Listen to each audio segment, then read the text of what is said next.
Olá pessoal, tudo bem? Nós hoje vamos estudar a respeito da física, que é uma disciplina, né? Uma ciência relacionada tanto com a química quanto com a biologia. E quando a gente fala da física em si, ela é uma das que compõe as ciências da natureza e as suas tecnologias.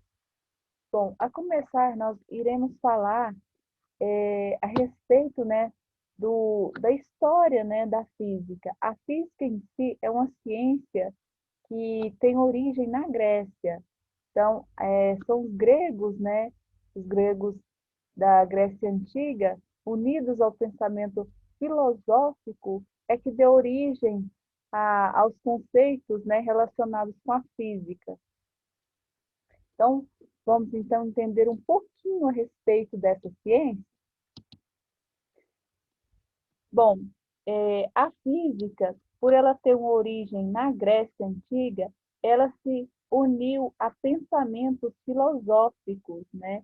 É uma ciência que é feita de fatos. Assim como a casa é feita de tijolos, a ciência não é só um amontoado, né, de fatos, e sim uma conexão entre fatos e entre a realidade e o cotidiano que a gente vive. Então, a física em si é um dos ramos do conhecimento mais bem-sucedido, porque é através dela que a gente pode destacar tanto na produção de conhecimentos, né, tanto aqueles pensamentos e desenvolvimentos tecnológicos que estão relacionados com a própria física. Ela envolve pesquisa, coleta, organização de dados, formulação de hipóteses. Então, maneira-se de estudar os fenômenos, ela foi inaugurada pelo físico italiano Galileu Galilei. Já ouviram falar? Então, isso ocorreu, é claro, lá no século XVII e é chamado de método científico, porque antes, né, eles observavam qualquer fato e esse fato eles tentavam explicar baseado somente em observações, não tinha uma constatação, né, através de experimentos. A história da física teve início com os filósofos gregos, né? Então, lá na Grécia Antiga, tais como o Tales de Mileto, né? Ele, nessa época, ele conseguiu observar as propriedades elétricas da matéria. E quando a gente fala de matéria, a gente relembra, né, lá a parte da química que fala que matéria é tudo que tem massa e ocupa lugar no espaço. Então, a matéria e a física em si estão relacionados. Por quê? Porque a física vai trabalhar os movimentos, levando em consideração os corpos, né? E os corpos nada mais são do que fragmentos de matéria.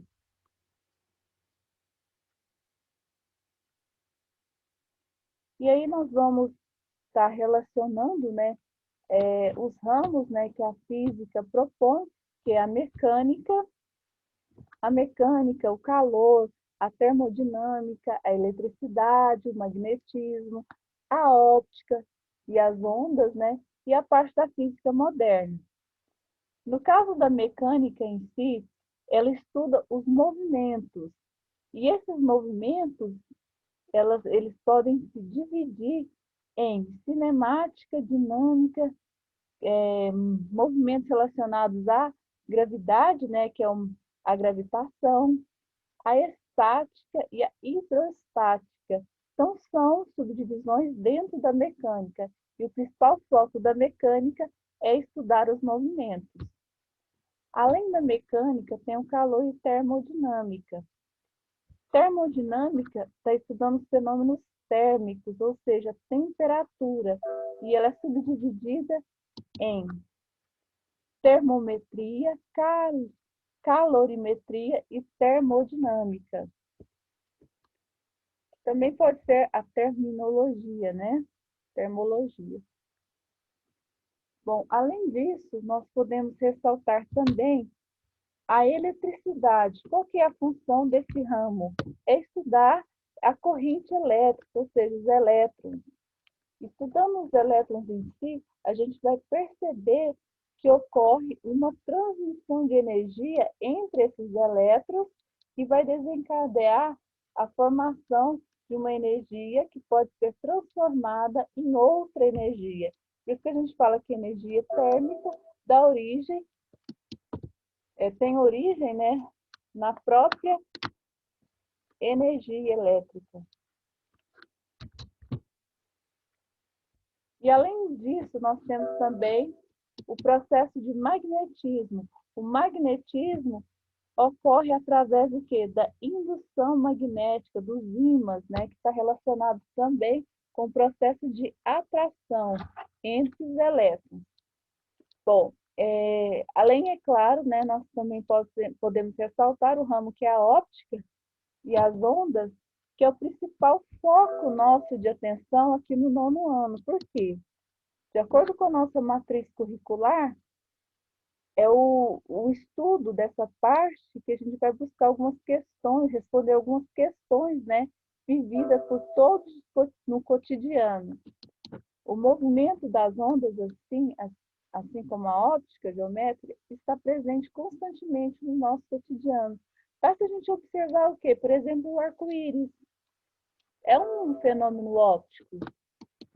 Além do arco-íris, também a gente pode ressaltar os espelhos, né?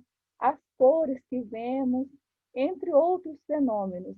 Então, esse ramo que é a óptica e as ondas, elas vão estudar principalmente o movimento dessas ondas, das ondas sonoras, o fenômeno de difração, reflexão e refração das ondas, a luz, né, a forma com que ela se propaga, os espelhos e muito mais. Então, é possível notar que os ramos de estudos não são individualizados. A gente não tem como estudar um ramo de forma separada de outro, porque existe uma relação, né, de um ramo juntamente com o outro, uma conexão. Aí nós temos aí a física moderna, né, que ela também é trabalhada.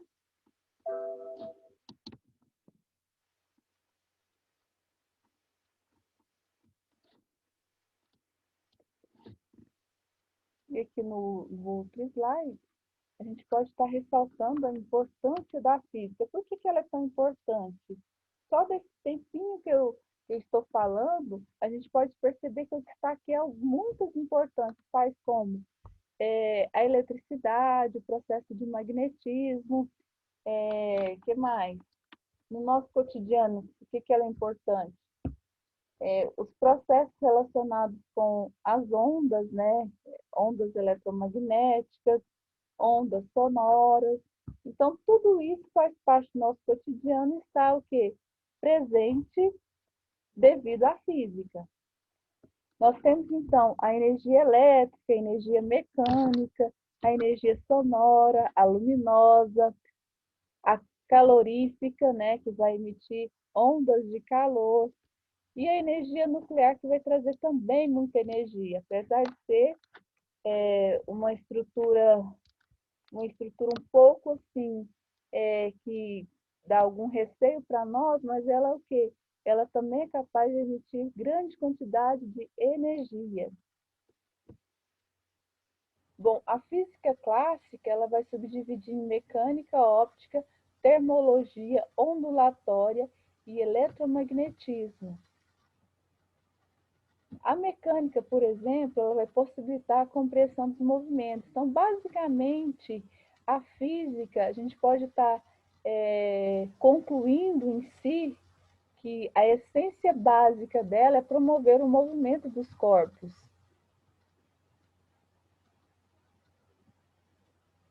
Aqui nós temos um exemplo, né, da imagem, né, da turma da Mônica, que mostra o objeto sendo movimentados, né, então ocasionou a movimentação de objetos, que é o balanço aqui que está em movimento, é um corpo.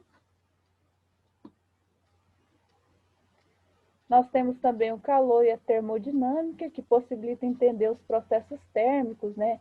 A relação da temperatura com o que é importante no nosso cotidiano, que é o cozimento dos nossos alimentos, a queima dos combustíveis, né, para poder ocasionar a liberação de energia.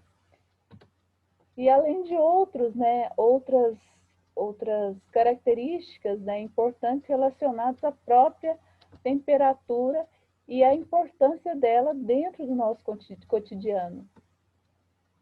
Aqui mostra que a temperatura em si ela pode ser variada, né, conforme que ou no meio externo, até nós podemos, né, ter essa participação, que a temperatura em si ela pode variar e ao mesmo tempo o nosso corpo ele consegue controlar esse aumento da temperatura. Nós temos também o que? Uma imagem mostrando mostrando a temperatura agindo também sobre os corpos, né? É claro que se aumentar demais a temperatura, os seres vivos em si, eles não conseguem sobreviver, porque eles não vão ter mecanismos capazes de diminuir esse calor interno. Por isso mostra aí o esqueletinho, né? E eletricidade e magnetismo nada mais é que o quê? Fenômenos elétricos, né? E, no caso, o ímã, né, também é utilizado tanto nos circuitos elétricos quanto nos geradores elétricos para propiciar a liberação de calor e energia para o funcionamento de alguns equipamentos. Aqui nós temos a transformação de energia elétrica em energia térmica através do banho, né, do chuveiro elétrico. Tem a óptica e a onda, que são importantes, né, que a gente falou que é o principal foco de atenção nossa, é a óptica e as ondas, né, ondulatórias, ou acústica, né, relacionadas também com o som, que aí a gente ressaltou que o exemplo do nosso cotidiano que a gente pode estar ressaltando são as cores, né, que nós vemos, a formação do arco-íris, os espelhos. Aqui observamos aqui um microscópio, que é o microscópio óptico, que tem a função de ampliar o campo visual de qualquer objeto, né, um objeto bem menor. E a física moderna que vai estar relacionado com os corpos em altas velocidades, né? Altas velocidades. Aqui a liberação de calor, né? Que é um fenômeno que pode ser ocasionado pelo homem ou também um fenômeno que pode ser natural. Aqui a física, né? Que é uma das, na verdade, é um dos cientistas mais bem conceituados, que é o Albert Einstein, que ele, na verdade, propôs, né, a teoria da relatividade, muito importante, e propôs algumas fórmulas, né, dentro da física. Bom, de início a gente vai estar ressaltando um pouquinho a respeito da cinemática, para a gente estar trabalhando alguns conceitos importantes, tais como movimento, repouso, ponto referencial, corpo extenso. Então, é pertencente à física clássica. Então, nós podemos dizer que é uma imagem que mostra, né, uma placa de trânsito e dois automóveis. A placa, eu posso dizer que a placa em si é um ponto de referência, o ponto referencial em relação aos dois veículos que estão em movimento. Por que estão em movimento? Uma, porque o desenho em si, a imagem em si, já de alguma forma, já nos dá essa ideia, né, de movimento. E outra coisa, há provavelmente uma colisão entre esses dois automóveis, tanto é que um carro e o outro, né, estão em posições um pouquinho diferenciadas na posição retilínea, né? Então, aqui nós temos exemplo dos automóveis que estão em movimento em relação ao referencial, que é a placa que está em repouso. Então, posso afirmar que os carros estão em movimento em relação à placa que está em repouso. Então, a placa em si é o meu ponto de referência ou referencial. Aí tem a relatividade clássica, que vai estar estudando também, no caso, os movimentos, né? Levando em consideração sempre o seu referencial.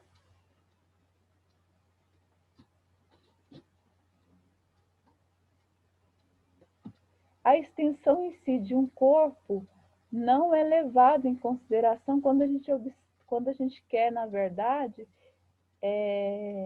entender melhor o que está acontecendo, se está o corpo em repouso ou se está em movimento. Então, a gente não leva em consideração a parte de extensão desses objetos.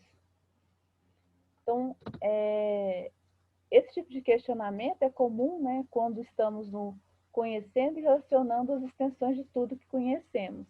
Mas isso é feito durante muitos anos por nós, usando assim próprio para relacionar as extensões, e a física exige que você comece a utilizar outras referenciais, que não seja você mesmo, classificando o objeto observado como corpo pontual, partícula ou extenso. Então, a Terra é um corpo partícula em relação ao Sol. Então, na física em si, a gente sempre tem que relacionar um corpo e outro. Por quê? Porque um dos corpos vai ser tido como ponto de referência ou referencial em relação àquele outro corpo observado. Movimento e repouso relativos, igual eu falei para vocês. Para se dizer se um corpo se move ou está em repouso, escolha um referencial. Observando se ao passar do tempo a distância entre o objeto observado e o ponto referencial variou ou se manteve constante. A casa está em repouso em relação ao homem, mas o carro está, por outro lado, em movimento. Então, de acordo com o exemplo citado aqui, foi tido como um homem como ponto de referência ou referencial. Aí, além do homem, que é o ponto de referência, nós temos outros dois, né? Outros dois corpos, ou duas matérias, que é o carro, que é o automóvel, e a casa. Então, eu posso dizer que o carro está em movimento em relação ao homem, e a casa está em repouso em relação a quê? Ao homem. Então, sempre, para me afirmar se está em repouso ou movimento, depende do seu referencial. Bom, eu estou em repouso em relação a quê ou a quem? Eu estou em movimento em relação a quê ou a quem? Aqui nós temos algumas definições, né? Referencial inercial, que é o ponto espacial dotado que pode ser considerado em repouso ou em movimento retilíneo uniforme. Então, nada mais é que o ponto referencial. Sabe, esse ponto referencial em si que eu estou destacando, que eu adotei, leva em consideração se o corpo é repouso, se está em repouso ou se está em movimento. Em relação ao corpo pontual, objeto cujas medidas das proporções é irrelevante. E já o corpo extenso é o objeto cujas medidas das produções são relevantes no raciocínio e cálculo físico. O movimento, a distância entre o ponto referencial e o objeto varia de valor. Então, em relação a esse corpo pontual e corpo extenso, não é tão importante dentro da física. O que vai importar para nós em si é o referencial, porque através do referencial eu sei se o corpo está em movimento ou se está em repouso. Se, por exemplo, o corpo está em movimento, significa que houve uma variação, né? Uma variação da distância com o passar do tempo entre o referencial e o corpo. Se está em repouso, a gente não vai observar essa variação, não vai ter essa variação entre o corpo e o referencial. Ambos vão continuar na mesma posição. Aí nós temos, né, espaço, o termo espaço e trajetória. O que seria esse espaço? O espaço em si é o local ocupado por aquele corpo ou por aquela matéria. E já a trajetória em si seria o percurso, o trajeto, né? O trajeto que foi utilizado, né? Que foi percorrido por um objeto. Aqui nós temos o exemplo de uma bola que é arremessada aqui acima da aresta, e esse arremesso, né, vai formar, né, uma semiparábola, né, que aí vai chegar até a parte aqui do solo, e essa posição que vai ser arremessada essa bola é chamada de posição inicial, e é representado dentro da física como S maiúsculo e 0, ou a gente também pode representá-la como S maiúsculo e a letra I minúscula, né? SI minúsculo. Mas, geralmente a gente coloca o S maiúsculo e o O, né? O 0, no caso, posição inicial. E, além disso, nós temos da posição inicial, temos a posição que chega o objeto até o chão, que é a posição final, que é só o S maiúsculo. Tá? Então, S0, posição inicial, só o S, posição final. Então, há uma variação nessas posições. Tem duas posições aqui, a de início, que é a inicial, e a posição final. E a trajetória seria o quê? Esse percurso percorrido pela bola. Bom, com isso, a gente vai descrever uma fórmula, né, que é a variação, representada por esse delta, né?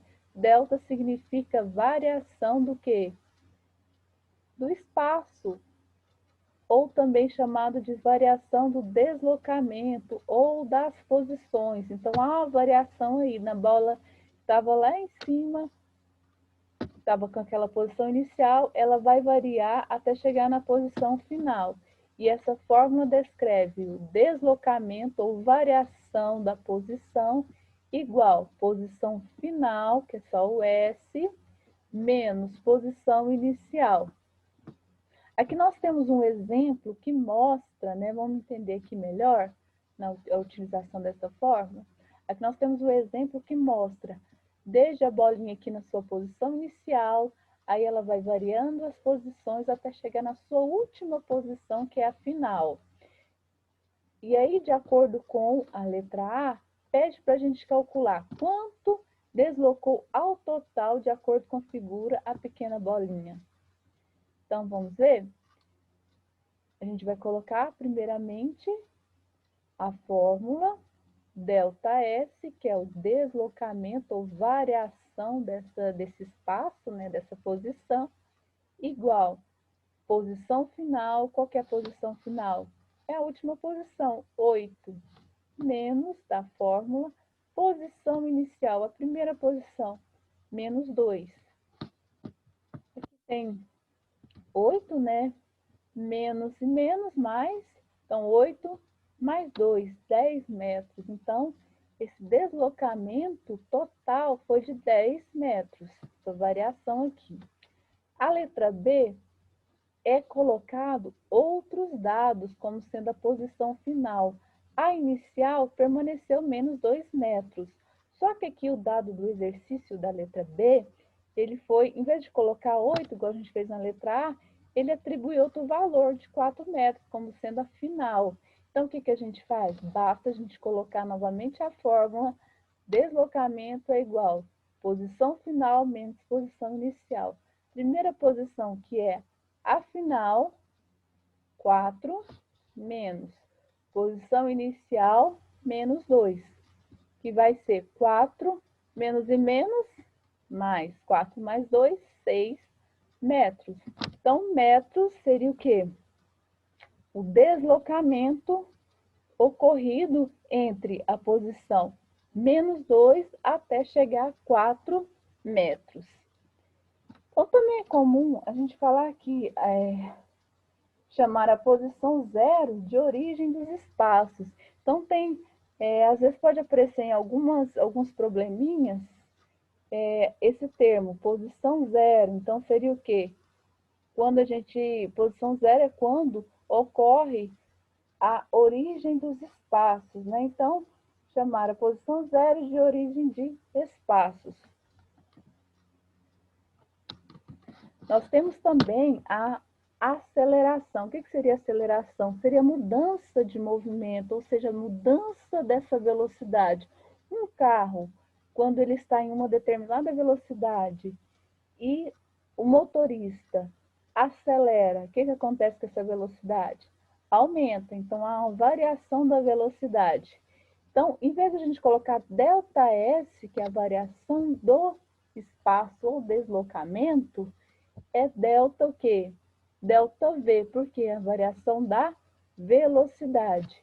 Se eu variei a velocidade, não modificou também o tempo?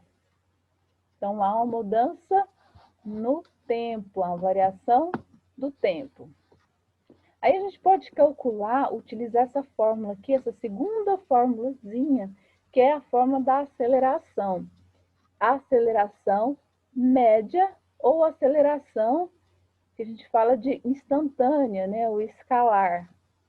A de aceleração igual ΔV, que é a variação da velocidade, dividido pela variação do tempo.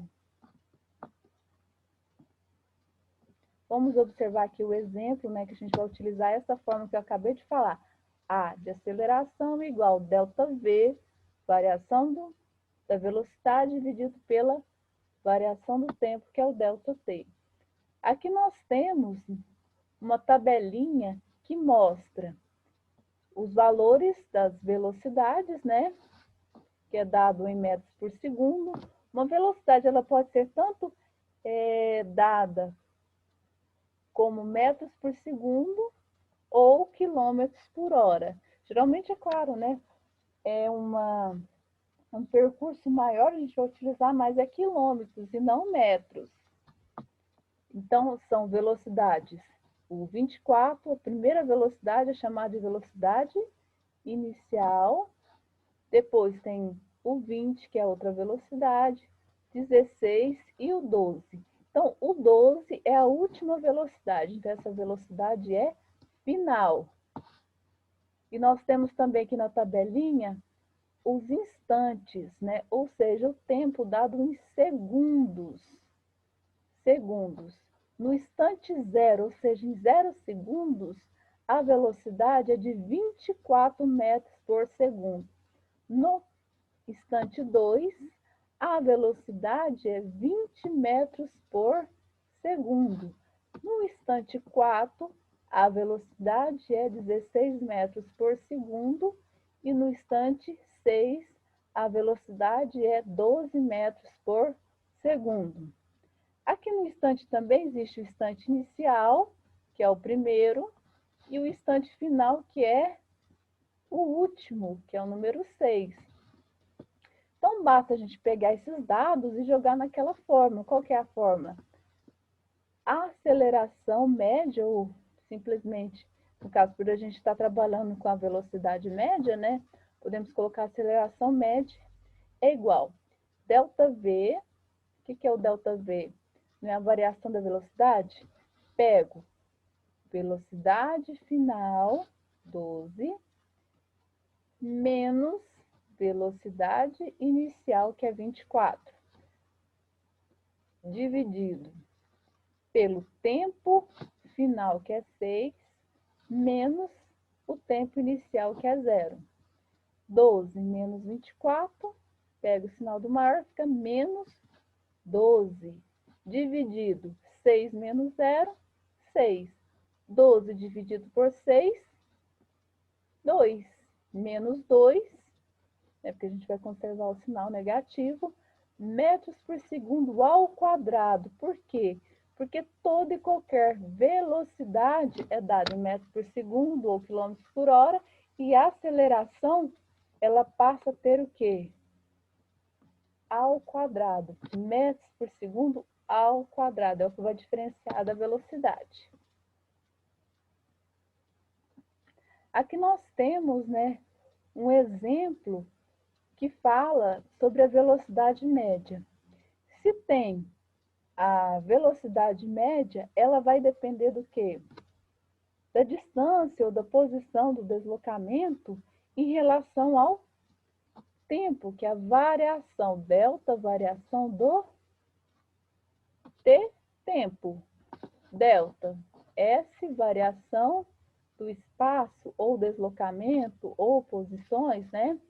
Então, essa aqui vai descrever uma outra fórmula, que é Vm, velocidade média, igual ΔS, que é a variação, né, do espaço ou deslocamento, mesma coisa, dividido pela ΔT, que é variação do tempo.